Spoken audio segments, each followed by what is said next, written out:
انسان کے پاس اللہ تعالیٰ کی دی ہوئی نعمتوں میں سے سب سے بڑی نعمت سب سے بڑی نعمت انسان کی عقل ہے، انٹلیکٹ.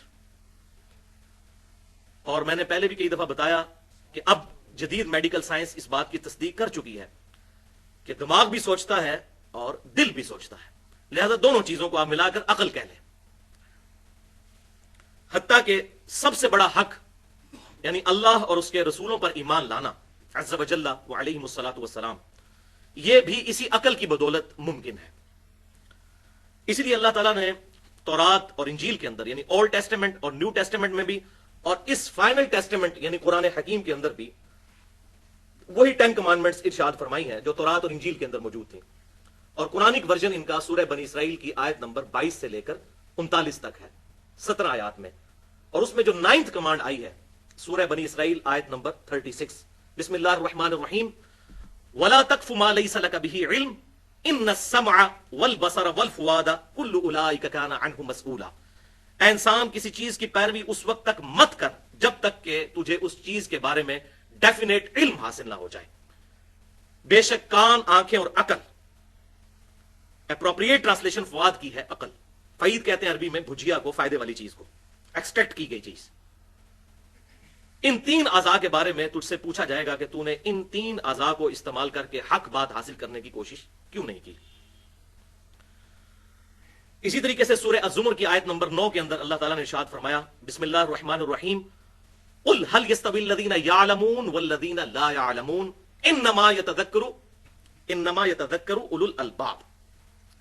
اے محبوب صلی اللہ علیہ وسلم فرما دیجئے کہ علم والے اور بغیر علم والے برابر نہیں ہو سکتے، اور نصیحت تو قبول نہیں کرتے مگر عقل والے، اولو الالباب. اور اس کے برعکس جو لوگ اپنی عقل کو استعمال نہیں کرتے، اپنے کانوں کو استعمال نہیں کرتے، اپنی آنکھوں کو استعمال نہیں کرتے، اللہ تعالیٰ نے ان کے ایک ایک عضو کا ذکر کر کے آخر میں گاڑا فتویٰ لگایا ہے.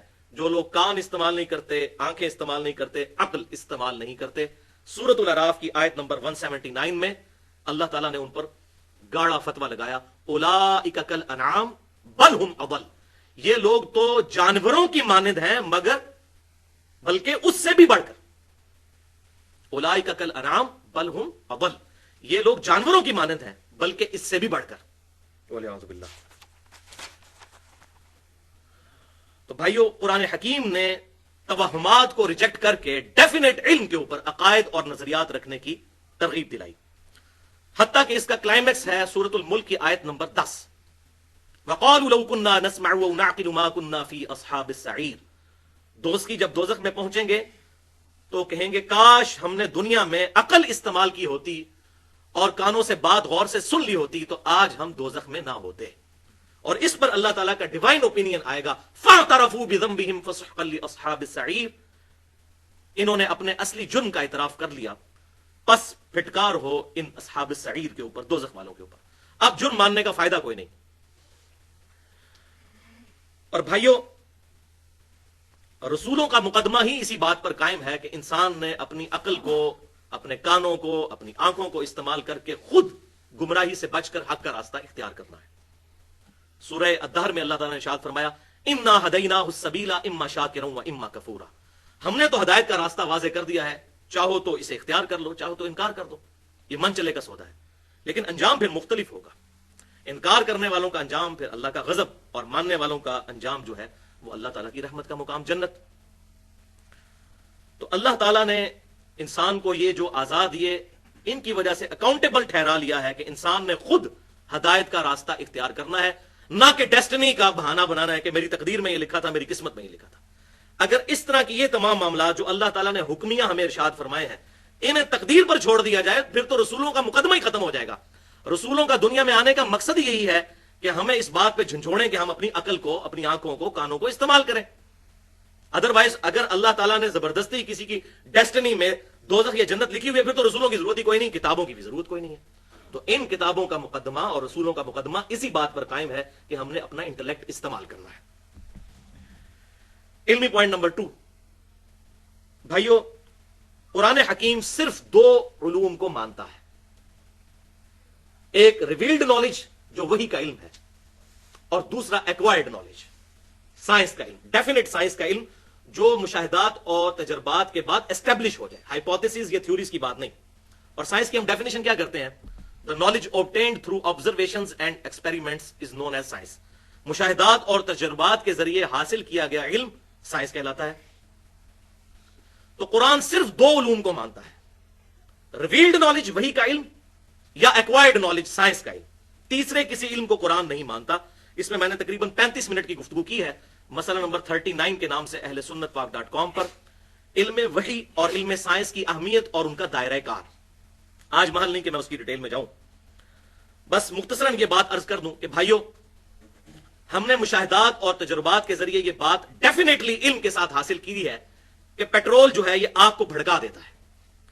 اب یہ پیٹرول کی جو کوالٹی ہے یہ بالکل اسی طریقے سے ڈیفینیٹ ہے جس طرح کے کتاب و سنت کا علم ڈیفینیٹ ہے، کیونکہ یہ اللہ تبارک و تعالیٰ کا فزیکل فینومینا آف نیچر ہے. اللہ تعالیٰ اس کا پابند نہیں ہے، لیکن جو اللہ نے قوانین بنائے وہ تو بڑے محکم ہے. پوری سائنس کی بنیاد ہی ان محکم قوانین کے اوپر ہے. اگر یہ قوانین روزانہ ٹوٹنے شروع ہو جائیں تو کوئی بھی سائنٹیفک ڈسکوریز کی بنیاد کے اوپر ہم کوئی بھی چیز، کوئی مشین نہیں بنا سکتے. اگر فرکشن ختم ہو جائے تو ہماری گاڑیاں جو ہے روڈ پہ نہیں چل سکتی. تو یہ ڈیفینیٹ محکم لا ہے. آگ ایک ہی دفعہ ٹھنڈی ہوئی ہے ابراہیم علیہ السلام کے لیے، روزانہ تو نہیں ٹھنڈی ہوتی. اور سمندر بھی ایک دفعہ ہی پھٹا ہے موسیٰ علیہ السلام کے لیے، روزانہ تو پھٹتا ہی نہیں ہے. ورنہ تو یہ سارے کے سارے معاملات چل نہیں سکتے. تو یہ اللہ تعالیٰ کے بڑے مضبوط اور محکم قوانین ہیں، اور اتنے محکم قوانین ہیں کہ اللہ تبارک و تعالیٰ کے پیغمبر سیدنا ابراہیم علیہ السلام نے اس کافر بادشاہ کے دربار میں اللہ تعالیٰ کی وحدانیت کی جو دلیل پیش کی تھی سورۃ البقرہ کی آیت نمبر 258 میں، وہ ایک فزیکل فینومینا آف نیچر تھا کہ میرا رب وہ ہے جو مشرق سے سورج کو نکالتا ہے. اگر تو رب ہونے کا دعویٰ کرتا ہے تو مغرب سے نکال کے بتا. یہ ڈیفینیٹ لا ہے، فزیکل فینومینا آف نیچر. اللہ تعالیٰ اس کا پابند نہیں، لیکن اس نے قانون تو بنایا.